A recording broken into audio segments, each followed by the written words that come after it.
All right, welcome to the Lowly Shepherd Podcast. As always, I'm your host, Pastor Jay, and this week we'll finish up my three-part series on how to effectively study your Bible, and hopefully this one will be a little bit shorter. There's not a whole lot to say about these issues that I'm going to talk about today. I want to talk about genre and why that matters for what it is and why that matters for doing effective Bible study. And then as the last part, at the end of this segment, I want to really just kind of give you some online resources that are some good websites that you can go to for doing some effective Bible study for yourself that are easy to use and pretty effective and generally safe to use for anybody in the congregation to use. And so as we get into it today, I want to talk about the genre. And we've talked about the last couple of times, we talked about context and why context was king, and why words have meaning, but they only have meaning within context. We use the example of run or running. You know, I could be running for office, or I could be running a race, or the water could be running. I mean, it all depends upon the context of the sentence to know what that word means. That plays an important part in the genre of literature as well. The genre or the style of literature of each of the books of the Bible will tell you and inform you how you should properly interpret the passage that you are reading. And so, for example, if I was to set in front of you a work of literature, but you didn't know what the title was, you didn't know what the book was, I just set a stack of papers in front of you, and you started to read, and the first sentence you read was "Once upon a time," you would know instinctively from your own reading and from society, you would know, well, you're reading a fairy tale.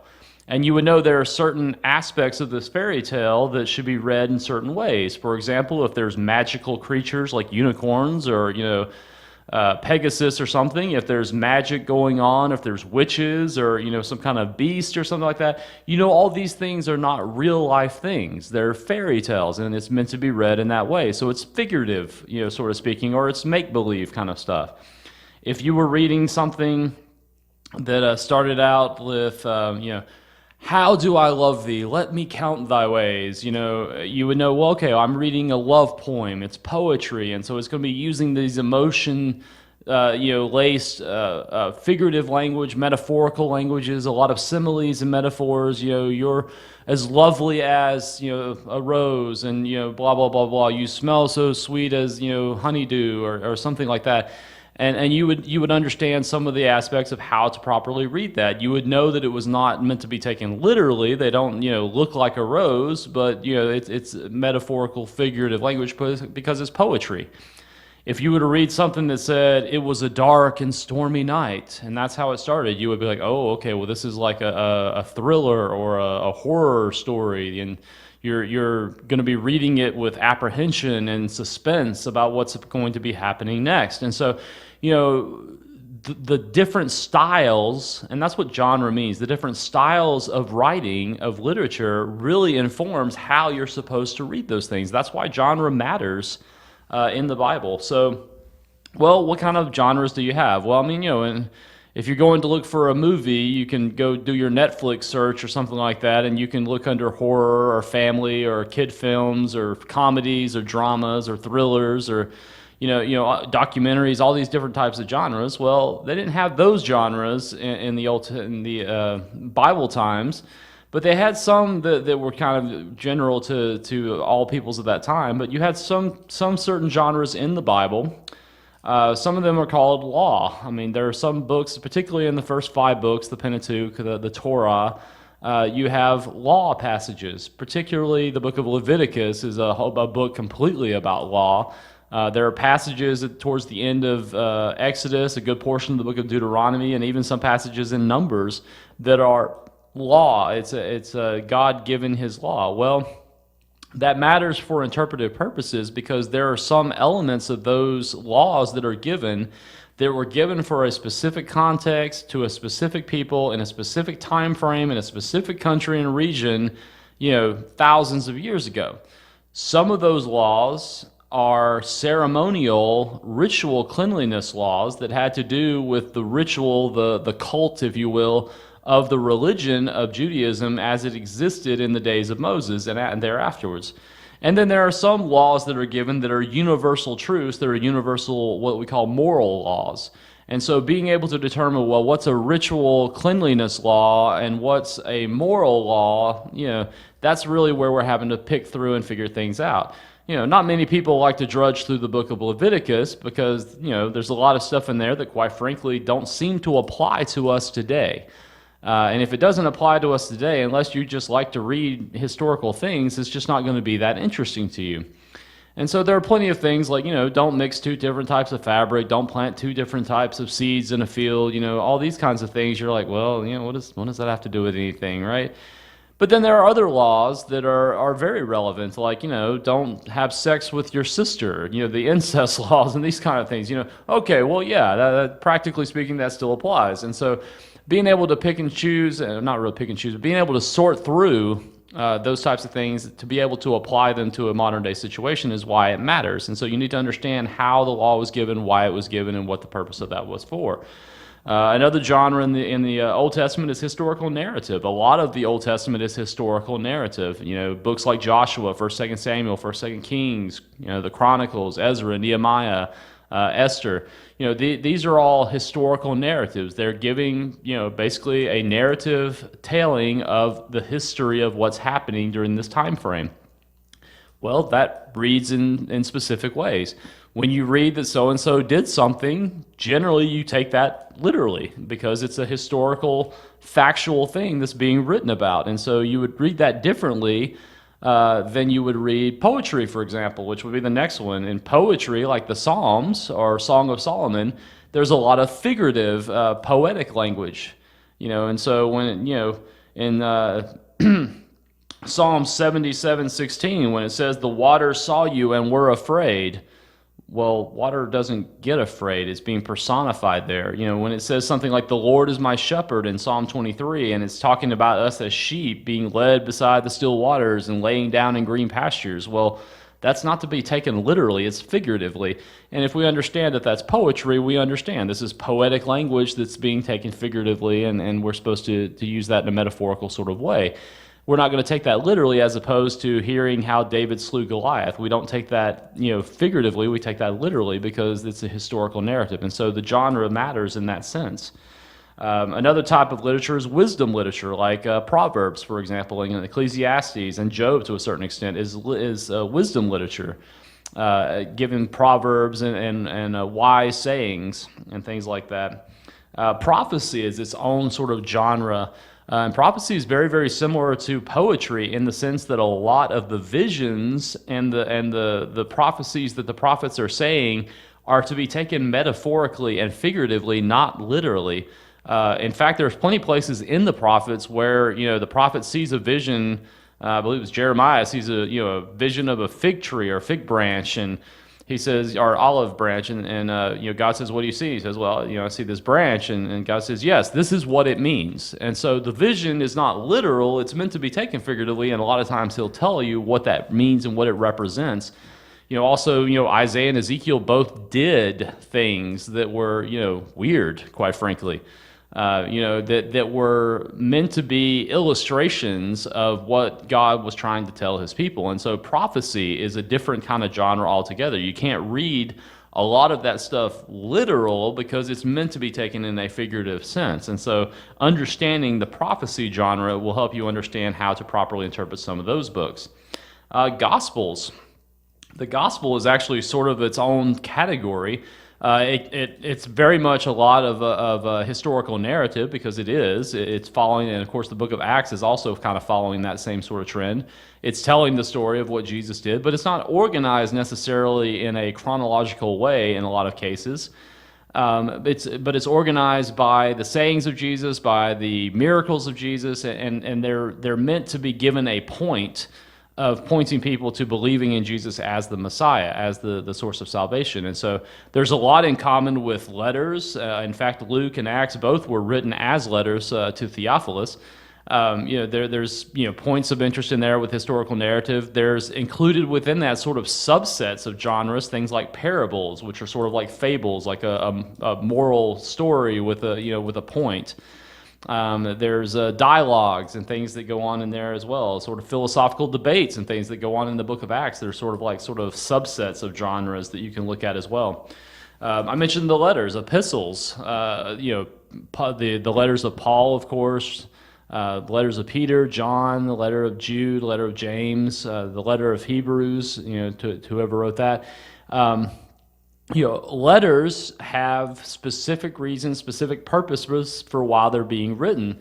So you can't take a statement in the book of 1 Corinthians, for example, as something that's universal for all people for all time, because a lot of the things that were written were specific to their situation and were really answers to questions that they had asked Paul in a previous letter that he is responding to. And so some of those things, much like the law, some of those things are universal truths, and that's the principles that we pull out of that. We talked about that last time. But a lot of them are very specific things dealing with specific situations that we will not find ourselves in because we don't live in that time and that culture. And so those are important things to remember. Letters are situational and temporary. They're meant and were written for a specific purpose. Now, a book like the book of Ephesians is a little bit different, and we're going to be starting Ephesians starting next week, the next couple of weeks, with the introductory material on that. The book of Ephesians was written more as a general sort of letter to all the churches and doesn't actually include any of those specific things. And so Ephesians is kind of its own separate category as well. And Hebrews kind of falls into that category as well. It's not really addressing so much specific concerns, although it was written to a specific audience, but somewhat similar in that regard. The last area genre that I'll mention about is apocalyptic literature, and that's of course the book of Revelation is the biggest example of apocalyptic literature. Parts of the book of Daniel, some of that's historical narrative, and some of it's prophecy. A lot of it's apocalyptic literature. Parts of Zechariah, some parts of Ezekiel, and some parts of some other prophets kind of hinge and are kind of fringe bumping up against that apocalyptic kind of label. Apocalyptic literature is very, very difficult for us to parse in our day and age because we don't have that genre. I mean, we have poetry, we have historical narrative, history sources, we have wisdom literature to an extent, We have some of the letters, of course. We have some of these other genres that we can somewhat relate to, but apocalyptic literature doesn't exist in our modern understanding. It was really only a genre of literature that was really only popular for a few hundred years around the time of Jesus, a couple hundred years before and after Jesus. And so, there are certain key elements of apocalyptic literature that lends itself to interpreting what you're reading in a certain way. And a lot of people don't understand that, and that's why you get all sorts of weird things in interpreting the book of Revelation, for example, because they're not understanding how the literature and the genre of apocalyptic literature is important for being able to interpret and understand the book of Revelation. And so that's why it's important to know the genre and understand what you're looking at. And Revelation especially might be the biggest example of that. If you don't know what you're trying to read and you don't know what literature it is, you're not understanding how to properly interpret what you're reading. It matters because it determines, like I said, how we properly interpret that passage. I'm a big fan, and maybe some of the listeners actually pay attention to this on Facebook, of Babylon Bee. Babylon Bee is a satire site. It's a Christian sort of satire site, and it writes these fake news articles that are meant to be sort of poking fun at real events, and they're somewhat loosely related to the events that they're poking fun at, but they're intended for humor and really not just to get a laugh, but satire is kind of its own genre. It's not comedy. Satire is meant to poke fun at something in order to make you think about it and be like, well, it's not really all that funny. It's actually kind of making a point there. And so Babylon Bee is kind of funny because I've seen so many people that will read something from Babylon Bee before they were more popular than they are now, and comment on it on Facebook and say, "Oh man, can you believe this is happening?" And other people are like, "You dummy! This satire. It's a joke. It's not meant to be real. This didn't really happen." But people were confused by that. They thought it was real. They thought this was a real story. And any good satire comes across that way, that's making its point by being very close to the real thing. And that's kind of they're sort of juxtaposing the real and the surreal kind of together is kind of an aspect of that genre. And so that kind of brings up the point, though. If you're not understanding what you're reading, if you didn't know you were reading satire, you would come to the wrong conclusion. And that's why it's important to understand what genre you're reading in the Bible in order to understand and come to the proper conclusion and interpretation for what you're reading in any given passage. All right, so how can you better understand the biblical genres? Well, you can do searches on this. Any kind of study Bible is going to give you in its introductory material, not just the author and the date and the recipients and the occasion of writing, but it'll generally tell you like what style of writing it is, what the genre is, and why that's important for interpreting what's going on in any given passage in that book.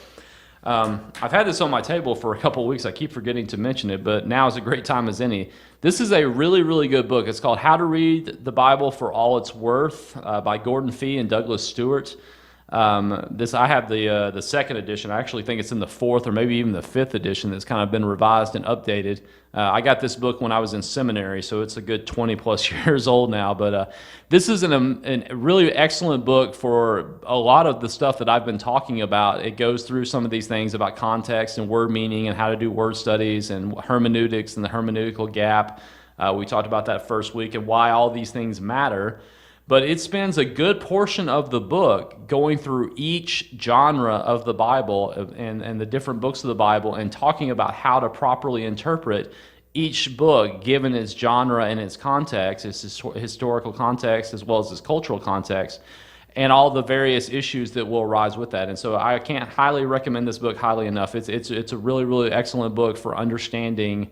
I mean, if you get nothing else out of it, it's really good for understanding the genres of the Bible and how to properly interpret them based upon that. And so I recommend that book, and I'll remember to put the link to that book in the comments below if you want to pick that up on Amazon. It's not too expensive at all.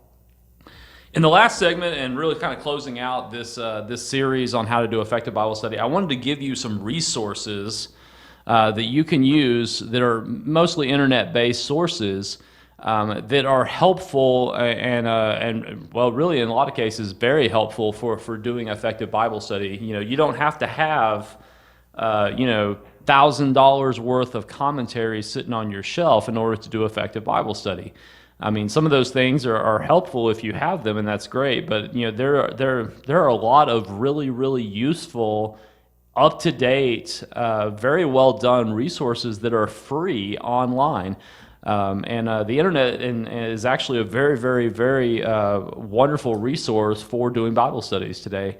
And I might have mentioned that earlier on in the series, but I mean, something like a concordance was like when I would start at seminary, I had to have a Strong's Concordance. It was like, this big thick book of, all the places where this particular word shows up in the Bible. And, if I wanted to find a particular passage, I have to look it up in the concordance, trying to figure out where that reference is. If I couldn't remember the reference, but I remembered like part of the verse.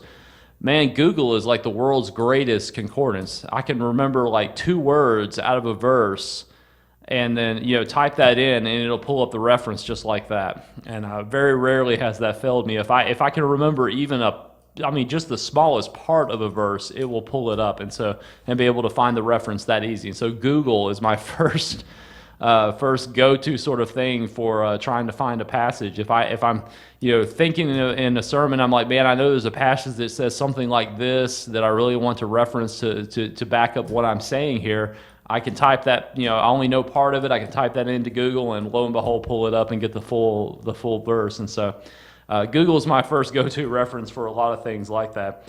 Another really good reference, and it's good, as I mentioned, about knowing the biblical languages of Hebrew and Greek and Aramaic. There's a lot of things that we miss if you're just studying the English translations of the Bible, because there's a lot of stuff that gets lost in translation.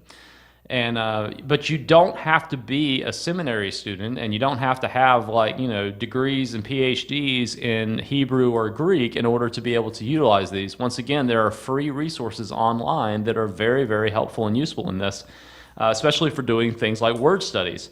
One of them is an interlinear. Interlinear, it means like in between the lines kind of thing. And what that is you'll have the English translation of it, and you'll have the Greek or the Hebrew, if it's an Old Testament passage, above it. And a lot of times they'll have the Strong's Concordance reference, which for this word, if charis is the Greek word for grace. And so it says grace in English, it says charis. It'll have it in the Greek. It's not transliterated. Sometimes they'll have the transliteration as well. And then above it, they'll have like the Strong's reference number, and you can click on that, and it'll pull up all the places in the New Testament where this where this word charis shows up. And that can be extremely helpful for seeing how to relate this to where it's used elsewhere and how that relates to the passage that you're currently studying.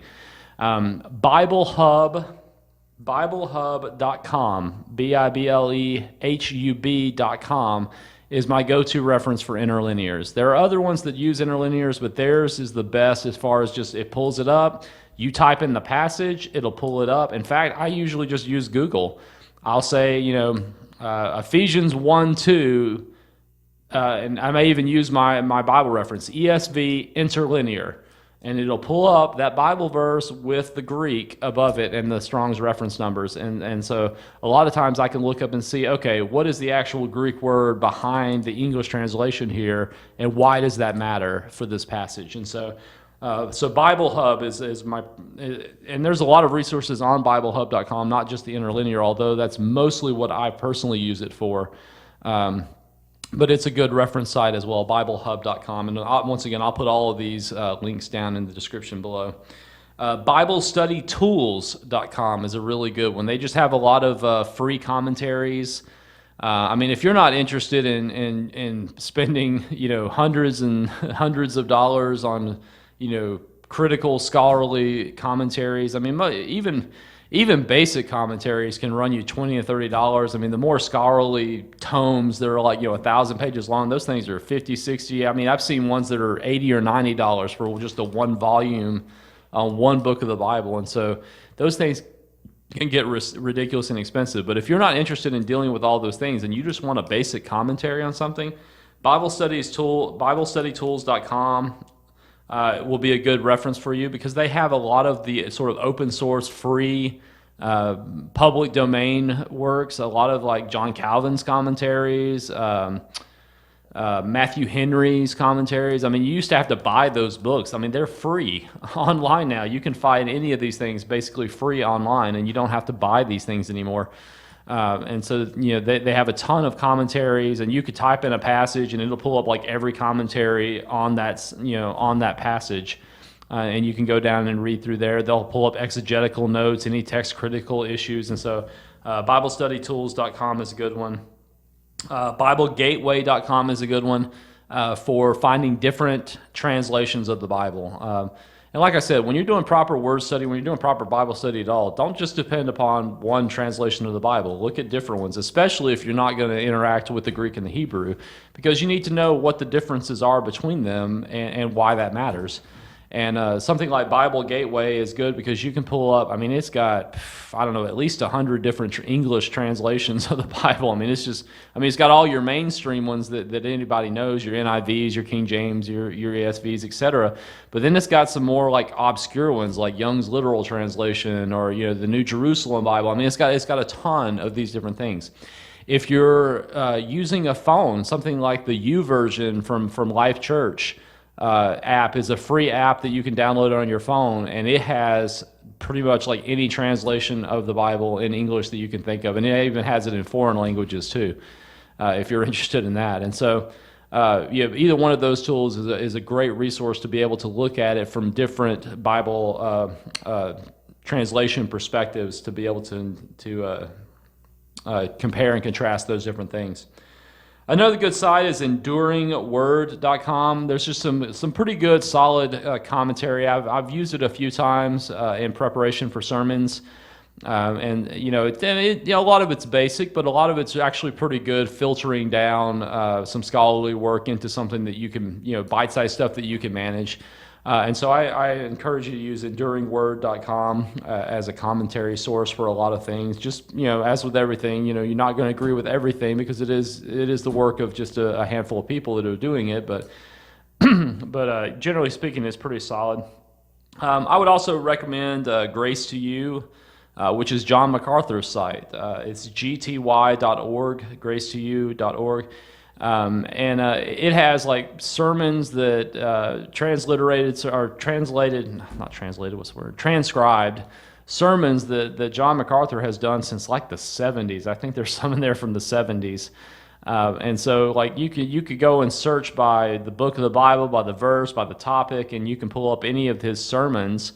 When you say, well, why would I want to read a sermon? I'm wanting, like a commentary. Well, a lot of the sermons that he did are the basis for a lot of the commentaries. So if you can't afford John MacArthur's commentary sets on any given book of the New Testament, you can actually go and read his sermons, and you're getting about 85-90% of what he puts in his commentary. No joke, sometimes word for word.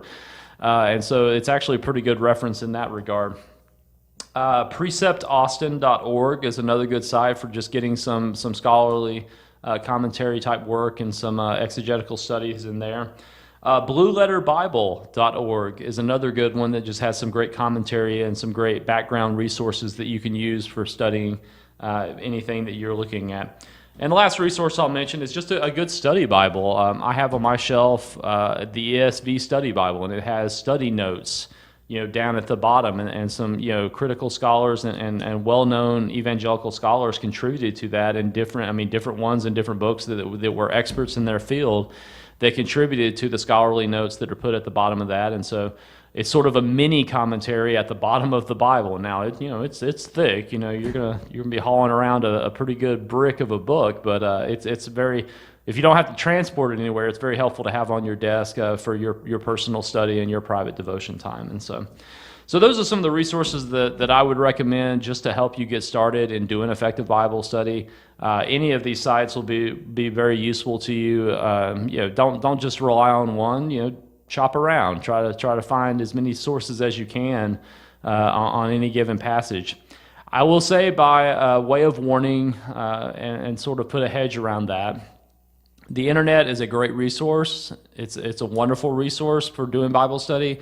Just be careful what you're reading, because some stuff is, not biblical at all. Some stuff is just completely wacky and out in left field. So if you read a passage, or you read some commentary, or you read some article or something by somebody that you've never heard of on the internet, and it's saying something wild and out of left field, don't take it as the gospel truth. Go and study, that passage and a couple other different sources. And if no one else is saying that guy's probably a nut, and you should probably not listen to it. And so just be aware that having a council of people all kind of contributing together, the Holy Spirit's going to guide you in orthodoxy and finding a consensus among many reputable scholars and whatnot. And there's plenty of that on the internet. You don't have to resort to the quacks. So don't be drawn to the esoteric or the mysterious things that a lot of people get hung up on. There's plenty of mysteries in the Bible, but they're not super mysterious if you know where to look and how to search things out. The Bible is not unapproachable. You can read and understand your Bible. I want you to understand that. And I hope this podcast and other things that you can look at will help you understand your Bible better. So that's where I'm going to leave it for this week. Next week, we're going to start in my verse-by-verse study of the book of Ephesians. I'm going to start next week. I'm actually going to spend a week and talk about my top resources and commentaries for the book of Ephesians. I wanted to kind of separate that out from the introduction, because I don't want to take away from the introduction to do that. And this will probably be a good 20-25 minutes of talking about commentaries. And so next week, I'm going to talk about my top commentaries for the book of Ephesians. In 2 weeks, we're going to start with the introduction to Ephesians. And my good friend Travis Welch will be with us as we go through the book of Ephesians verse by verse, starting in 2 weeks. And so hope to see you guys next time. Have a great week. See you later.